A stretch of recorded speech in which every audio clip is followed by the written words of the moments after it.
I slowly opened my eyes, the morning light a sharp pain. I was on a soft couch in a strange, clean apartment. A constant, low hum vibrated deep inside me.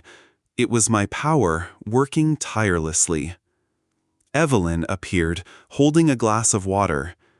"You're in my apartment, Daniel," she said calmly. "You've been asleep for almost a full day." I took the water, feeling grateful for her care. The violet contagion was still there, a cold, heavy stone. My golden light wrapped around it, a fragile cage. Maintaining this shield required my complete, constant focus. It was an exhausting internal battle. Evelyn asked, "How does it feel, Daniel?" "It's like holding a heavy door closed," I explained. "A strong wind pushes against it constantly. If I lose focus, it will break free." Days turned into a week at Evelyn's apartment. I recovered my physical strength, but the internal fight continued. Returning to my paramedic job was impossible. The risk of losing control was simply too great. Evelyn spent her days in her study, a room full of knowledge. Books on psychology, history, and folklore lined the shelves. She searched for any mention of emotional parasites. Her determination was clear. "I've found nothing, Daniel," she admitted, looking tired. "This contagion seems unique in all my research. It has a primitive intelligence, focused only on feeding." Her words brought a chill. I felt a sudden surge of despair from Evelyn's thoughts. The purple haze inside me pulsed in hungry response. I quickly strengthened my golden shield, pushing back. The containment held, but it was a close call. "Daniel, we should go for a short walk," Evelyn suggested. "Staying inside all day is not helping your mental state." She looked at me with genuine concern. Perhaps she was right. I needed fresh air. The city felt like a roaring ocean of emotions. Joy, anger, sadness, all mixed into a loud noise. I struggled to keep my focus, my head aching. My golden shield flickered, threatened by the chaos. As we walked, a couple began arguing loudly. Their intense anger hit me like a physical blow, a wave of pure rage. Inside me, the purple stain thrashed violently, testing the limits of my golden shield. It was a sudden, sharp pain. I leaned heavily against a cold brick wall, breathing quickly.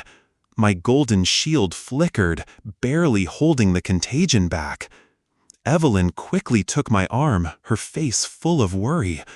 She guided me back towards her apartment, knowing I needed to escape the strong emotions. Back inside her quiet apartment, Evelyn spoke with determination.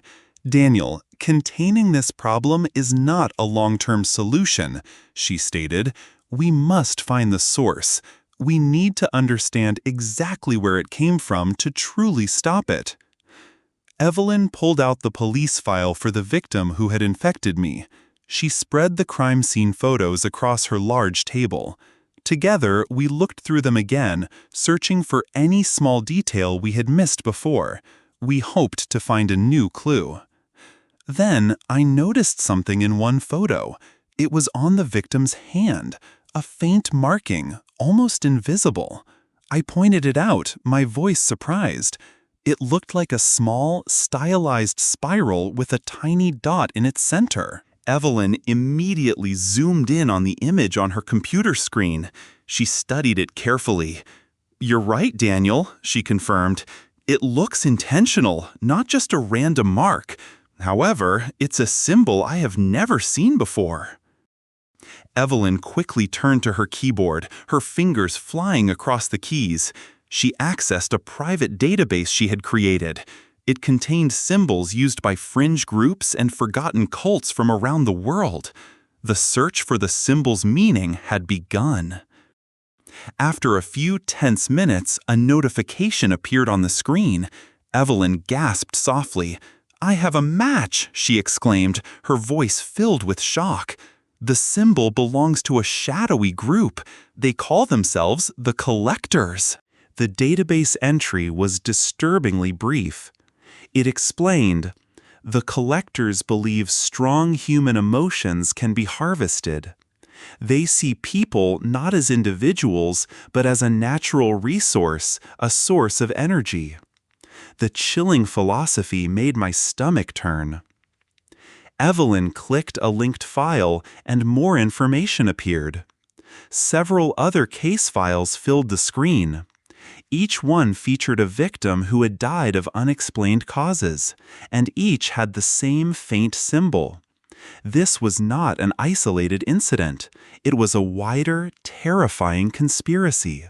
Es momento de la trivia. Te haré 2 preguntas sobre la historia que acabas de escuchar.